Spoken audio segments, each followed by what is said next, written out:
महाशिवरात्रि की पौराणिक व्रत कथा। महाशिवरात्रि पूजन व्रत कथा से जुड़ी एक रोचक पौराणिक कथा। एक बार चित्रभानु नामक एक शिकारी था। पशुओं की हत्या करके वह अपने कुटुंब को पालता था। वह एक साहूकार का ऋणी था, लेकिन ऋण समय पर न चुका सकने पर क्रोधित साहूकार ने उसको शिव मठ में बंदी बना लिया। संयोग से उस दिन शिवरात्रि थी। बंदी रहते हुए शिकारी मठ में शिव संबंधी धार्मिक बातें सुनता रहा। वहीं उसने शिवरात्रि व्रत की कथा भी सुनी। संध्या होने पर साहूकार ने उसे बुलाया और ऋण चुकाने के लिए पूछा, तो शिकारी अगले दिन सारा ऋण लौटा देने का वचन दिया। साहूकार ने उसकी बात मान ली और उसे छोड़ दिया। शिकारी जंगल में शिकार के लिए निकला, लेकिन दिन भर बंदी गृह में रहने के कारण भूख प्यास से व्याकुल था। सूर्यास्त होने पर वह एक जलाशय के समीप गया और वहाँ एक घाट के किनारे एक पेड़ पर थोड़ा सा जल पीने के लिए लेकर चढ़ गया, क्योंकि उसे पूरी उम्मीद थी कि कोई न कोई जानवर अपनी प्यास बुझाने के लिए यहाँ जरूर आएगा। वह पेड़ बेलपत्र का था और उसी पेड़ के नीचे शिवलिंग भी था, जो सूखे बेलपत्रों से ढके होने के कारण दिखाई नहीं दे रहा था। शिकारी को उसका पता न चला। भूख और प्यास से थका वो उसी मचान पर बैठ गया। मचान बनाते समय उसने जो टहनियाँ तोड़ी वे संयोग से शिवलिंग पर गिरी। इस प्रकार दिन भर भूखे प्यासे शिकारी का व्रत भी हो गया और शिवलिंग पर बेलपत्र भी चढ़ गए। एक पहर रात्रि बीत जाने पर एक गर्भवती मृगी तालाब पर पानी पीने पहुंची। शिकारी ने धनुष पर तीर चढ़ाकर जो ही प्रत्यंचा खींची। उसके हाथ से धक्के से कुछ पत्ते एवं जल की कुछ बूंदें नीचे बने शिवलिंग पर गिरी और अनजाने में ही शिकारी की पहले प्रहर की पूजा हो गई। मृगी बोली, मैं गर्भिणी हूँ, शीघ्र ही प्रसव करूँगी। तुम एक साथ दो जीवों की हत्या करोगे जो ठीक नहीं है। मैं बच्चे को जन्म देकर शीघ्र ही तुम्हारे समक्ष प्रस्तुत हो जाऊँगी, तब मान लेना। शिकारी ने प्रत्यंचा पीली कर दी और मृगी जंगली झाड़ियों में लुप्त हो गई। कुछ ही देर बाद एक और मृगी उधर से निकली। शिकारी की प्रसन्नता का ठिकाना न रहा। समीप आने पर उसने धनुष पर बाण चढ़ाया। कुछ बेलपत्र नीचे शिवलिंग पर जा गिरे और अनायास ही शिकारी की दूसरे प्रहर की पूजा भी हो गई। तब उसे देख मृगी ने विनम्रतापूर्वक निवेदन किया कि मैं थोड़ी देर पहले ऋतु से निवृत्त हुई हूँ, कामातुर गृहिणी हूँ, अपने प्रिय की खोज में भटक रही हूँ। मैं अपने पति से मिलकर शीघ्र ही तुम्हारे पास आ जाऊँगी। शिकारी ने उसे भी जान लिया। 2 बार शिकार को खोकर वह चिंता में पड़ गया। रात्रि का आखिरी पहर बीत रहा था। तभी एक अन्य मृगी अपने बच्चों के साथ उधर से निकली।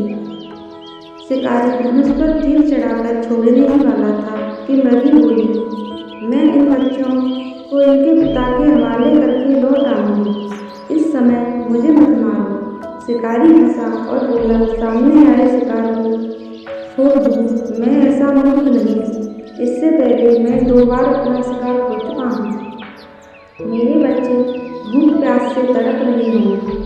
उत्तर में मृगी ने फिर कहा, जैसे तुम्हें अपने बच्चों की ममता सता रही है, ठीक वैसे ही मुझे भी उनकी फिक्र है। इसलिए सिर्फ बच्चों के नाम पर मैं थोड़ी देर के लिए जीवन दान मांगती हूँ।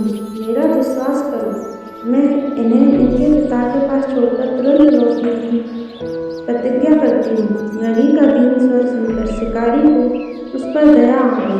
उसने उस मृगी को भी जाने दिया।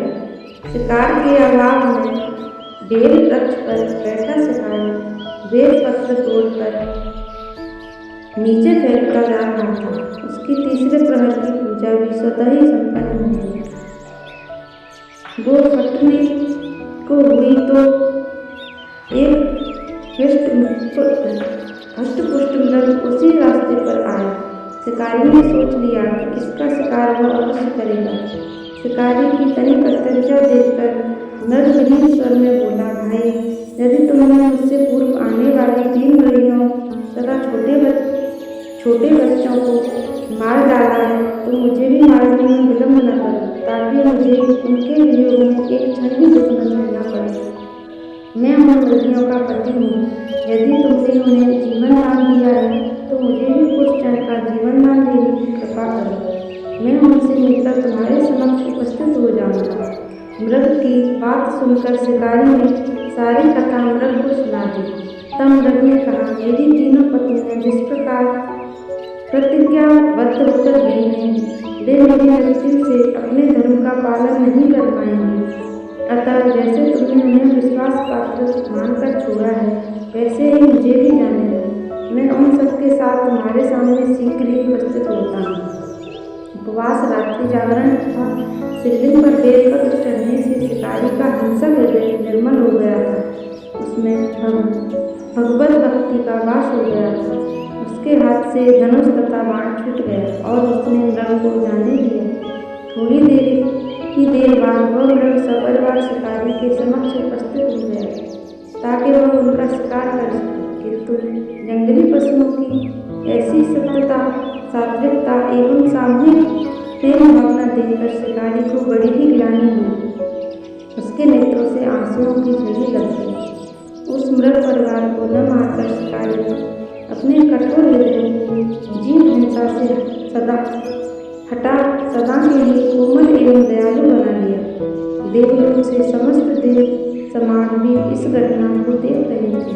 उसके ऐसा करने पर भगवान शंकर ने प्रसन्न होकर तत्काल उसे अपने दिव्य स्वरूप का दर्शन करवाया तथा उसे सुख समृद्धि का वरदान देकर गुरु नाम दान किया। यही वह वक्त था जिसके साथ भगवान श्री राम ने मित्रता की। इस प्रकार महाशिवरात्रि पूजन पौराणिक व्रत कथा समाप्त हुई।